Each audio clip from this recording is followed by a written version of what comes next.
Hola, buenas tardes. Hoy, como parte del ciclo de conferencias Will You Remember Holocausto, les voy a presentar un video de la historia de Gretel. Esta conferencia, el título es Estos efectos del Holocausto en el deporte y es precisamente mostrar la historia de esta atleta por medio de un video. Bien.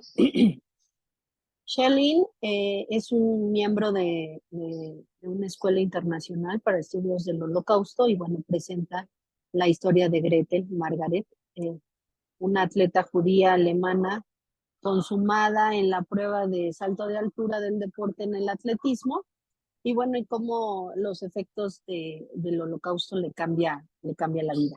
Les voy a mostrar el siguiente video.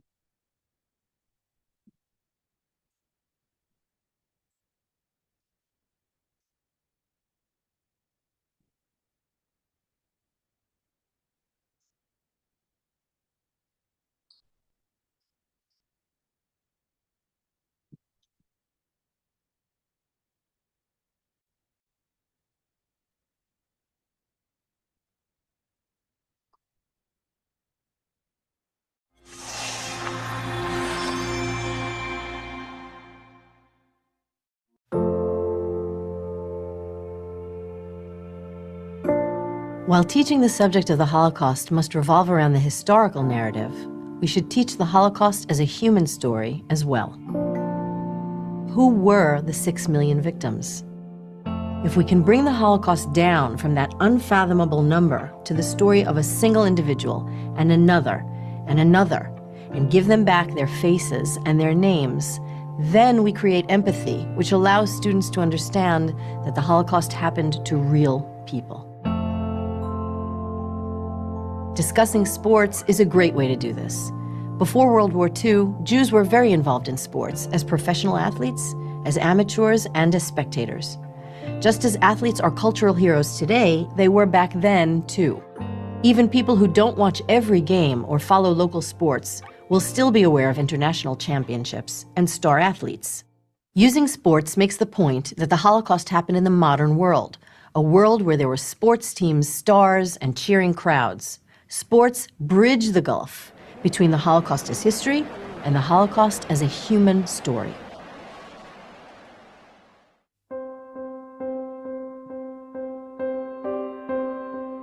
At their purest, sports are supposed to transcend politics and race to represent a universal brotherhood of man. The Olympics were created to foster goodwill among nations.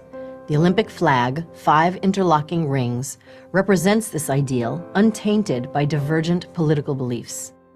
The people of the world are connected just as the rings are connected, in the spirit of peace. In 1936, the Olympics took place in Berlin. Hitler had come to power 3 years earlier. He had already transformed Germany, taking total control and setting up the first concentration camps. Jews had been thrown out of certain professions, their businesses boycotted, and their citizenship taken away. Germany was already rearming, planning and preparing for a future war. But for 2 weeks that summer, the Nazi regime manipulated the Olympics in a cynical but dazzling show to sell a different image of Nazi Germany to the international community and to convince the world that Germany was a proud and peaceful country.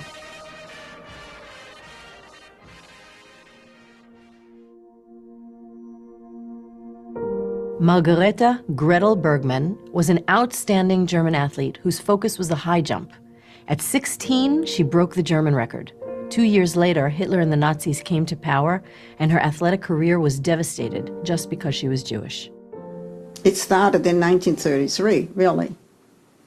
But I had very good friends of whom I knew that they were members of the Nazi Party since 1928. And she was one of my best friends. She didn't care that I was Jewish, and I didn't care that she was a Nazi. She was one of my sports friends, and we got along very well. But then, of course, in 1933, everything changed. Like, overnight, you were not allowed in any public place anymore. And the people that you knew wouldn't talk to you anymore.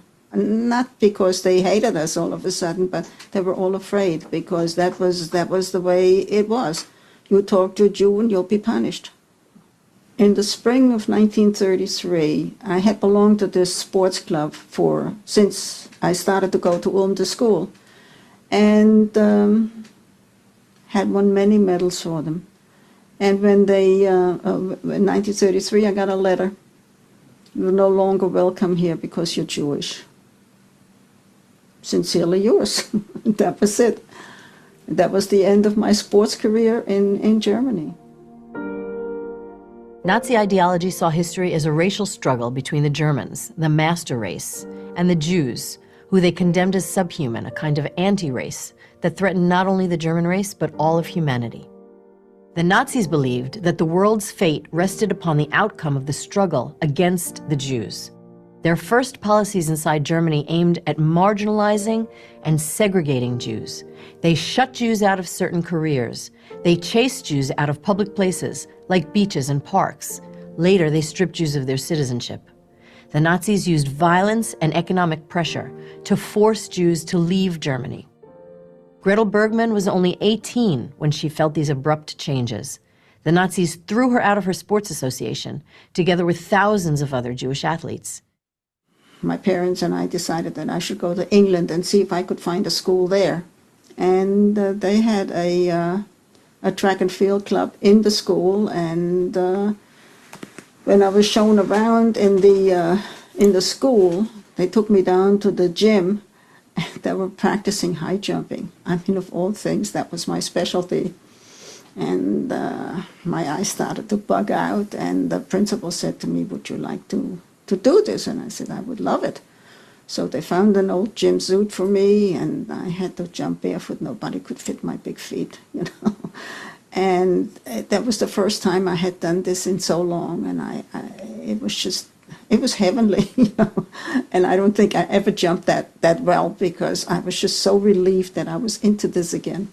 She became the British high jump champion in 1934. My father had come to watch me, I thought. When we got to the hotel, he told me that the Germans had approached him, that I had to come back to Germany to be on the German Olympic team.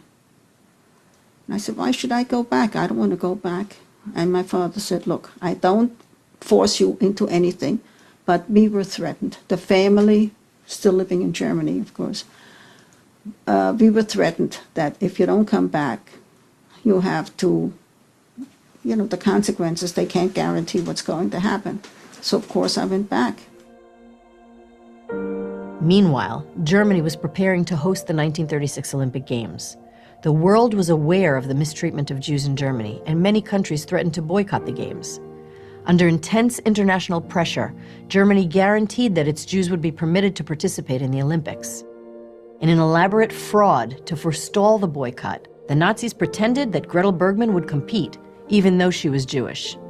Gretel was intimidated and forced to return to Germany and train for the Olympics, though she was not even allowed to train in the same stadium as the non-Jewish athletes. Gretel was outraged. She was driven to show what a Jewish athlete could accomplish. She tied the German high jump record 1 month before the opening ceremony of the Olympics. But it didn't matter how brilliant she was. As soon as the boycott proposal in the U.S. was voted down and the U.S. Olympic team boarded the ship for Germany, the Nazis unceremoniously kicked Gretel off the German team. 2 weeks later, they expunged her records from the record books as though she had never existed. Every night I was thinking, what would happen to me if I do compete? And do I have to stand up on that podium and say Heil Hitler like all the others? It was a terrible time for me. I mean, psychologically, it was very, very rough on me. So when the whole thing was over, in a way, I was very upset. In another way, I was enormously relieved. All of a sudden, I didn't have to worry anymore about these things. Gretel could have won the gold medal for Germany. The winning jump was the same height Gretel had jumped a month earlier, but it didn't matter. As a Jew in Germany, Gretel was humiliated and ostracized. With no future in Germany, Gretel emigrated to the United States. She won the U.S. championship in 1937 and 38. She married and raised a family. I just packed my gear to go to another championship, and word came over the radio that the war had started in Europe. And I said, there are more important things in this world than high jumping, and I quit right then and there. I didn't go. And that was the end of my career.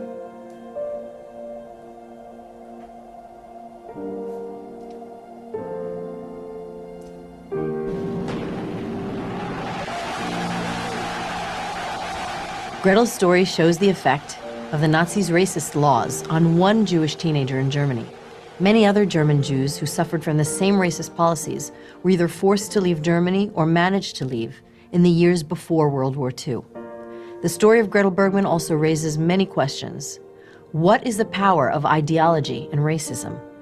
What was the attitude of the Germans towards the suffering of their Jewish neighbors? We could focus, for instance, on Bergman's fellow German athletes. How did they treat her? Why did nations take part in the 1936 Olympics even though they were held by a dictatorship abusive to its citizens? What were the consequences of the indifference of the world's nations towards injustice?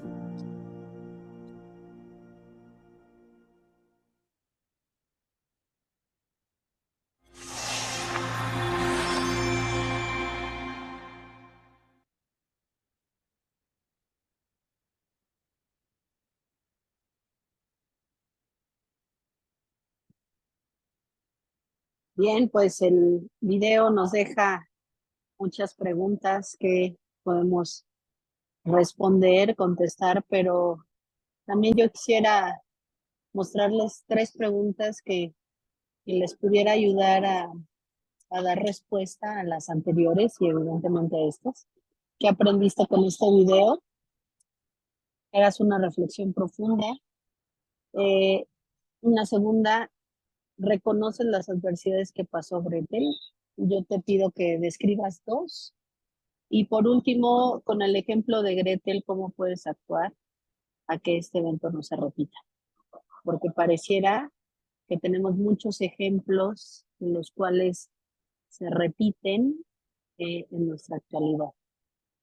Bien, pues muchas gracias a todos y a todas las que están escuchando este video. Les invito a que sigan viendo las siguientes cápsulas. Hasta luego.